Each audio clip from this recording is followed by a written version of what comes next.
the beginning of the year, we're working on this project with the Gt-R Nismo. And now it's all down to this lap. So you can imagine the tension was really, really big.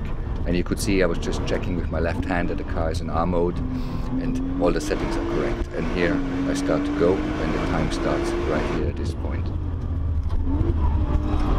So this I take in second gear and you can see a little bit oversteer in the exit. The tire is not 100% warm yet. And come down to this really difficult section, the Hudson-Bach section. And this is really fast here, up in fifth gear. You can see the gears here and then down to third for this section. And the car is really, really grippy here, and you can take a lot of speed, as well as I can cut the curb here on the inside very, very good, and you can see how stable the car really is. And this is something we work very hard on, actually. As well as here, completely over the curb, the car keeps really stable on the ground with the wheels attached. And now it gets really fast. We come up to fifth gear, approaching the famous Flugplatz. And the car is really, really stable here. You can see it's not taking off much and the speed's really high. And we take it in fifth gear. Usually in the Gt-R this is taken in fourth gear, but with the Gt-R Nismo now, with the high level of downforce, we can actually take it in fifth. And now here we come up to 285 km/h over that famous Schwedenkreuz, down to fifth for this left-hander. Really, really, really fast and one of the most dangerous areas. And then here it's a bit better, a little bit time to breathe for that right-hander. And then again, a lot of stress here down to the Fuchsröhre, which is crazy, crazy fast. You can see again we go up fifth and then to sixth. And this left-hander, so compression, I take completely flat. And this was really the forces that were here on were crazy. You can see my head going down. And then I was a bit confused here, and then I was a bit too fast here in here. And I went too much to the left here, as you can maybe see, and I didn't really get that corner here very good, which was a bit disappointing. And then I hit the curb here on the exit, which is actually not on purpose. That was actually, we personally take split times here. This is the first sector for me personally, and it was already faster than we've done before, so I was actually on a good time. I knew that, but I knew exactly, we're only 2 minutes in now, that there's still a long way to go. And the pressure that we had to the target time to break the 7-10 seconds was very, very high, and we were working really, really hard. And this was one shot. It was at the end of the day, and now it was, I had to really reduce the time. So there was a lot of pressure. It was not just like a lap for fun. This is the slowest part of the track. Second gear, you can see the traction is fantastic. Second gear, immediately flat out with 600 horsepower. And also something we worked very hard on, actually, to get the power distribution right, to get a really good balance out of it. It's one of my favorite parts, actually. We're up now, we come up, approaching the bergwerk, now coming to the left-hander and Niki Lauda accident, the left-hand king. Very fast. This is flat in fifth gear, but it's really, really pumpy and fast. You can see the pumps here, and the car brakes really well here for bergwerk.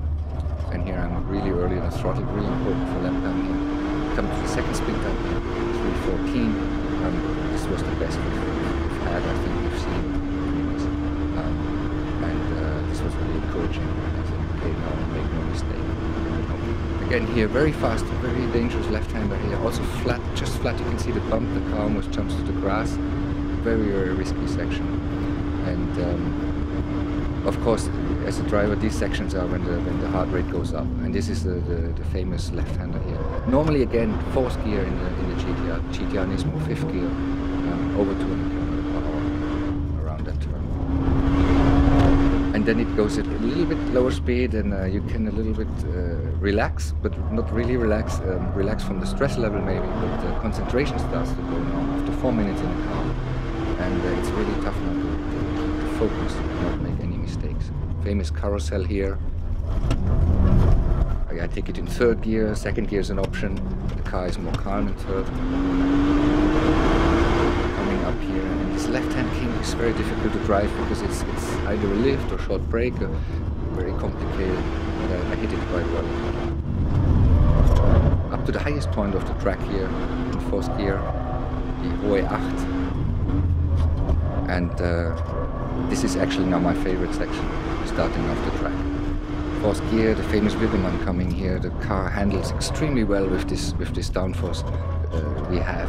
Here over the curbs here, shortcut here over the Wiggelmann, you can see how it's jumping, but it keeps it on the road fantastically. And here the grip level is absolutely amazing as well. Now we're approaching the galleries here on the left. Again here I stay in third gear, and maybe you can hear I'm gonna hit the limiter. Up here it goes in, and this is better than shifting up for 10 meters and shifting down, more effective. Here I have to shift up to fourth and back to third, so everything's maxed out. And here again, now I stay flat on the throttle down here, which is also something we had to work hard on to achieve that. It's fifth gear now here down, and it's very close on the curb, and then a really big jump here.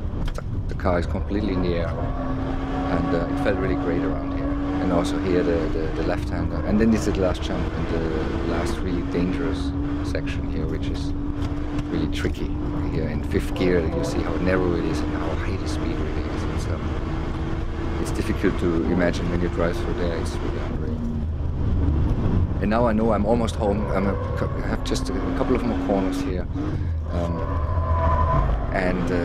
This is a problem, of course. Now the concentration is really down. You've been on full focus for 6 minutes by now, and you think, okay, I have really, before the long straight, before I can breathe, one more right-hander, and I made a little mistake there, so I was really not happy with myself. Here the entry was good, but then I had to turn in here a bit earlier. I missed it a little bit. You can't probably see it from the video, but I personally know there was a mistake. So under the bridge here coming up, you also have a split time here. We can see 6:26, which is also usually we have been over 6:30s there in testing. So I knew that was going to be a good lap. Here we're approaching 280, 290 kilometers, 300. We are now over 300 kilometers per hour. Now I switched to the right lane, and this is flat out now. The left-hander is 306 kilometers per hour, and the car will go then down to 310 in this compression here. Stay in 6, and it's a huge compression. You can see the head again moving down, and then I hit that very good. This is also difficult to drive, so I was lucky with that. And then here over the curb again, the car handles fantastic over bumps. And the last turn here, just make no mistake, just around the first here. And that was the time, and then I see it, and you can see I'm really happy. All the pressure we had over all those months of hard work came out, and I was really pleased to be able to do this lap time.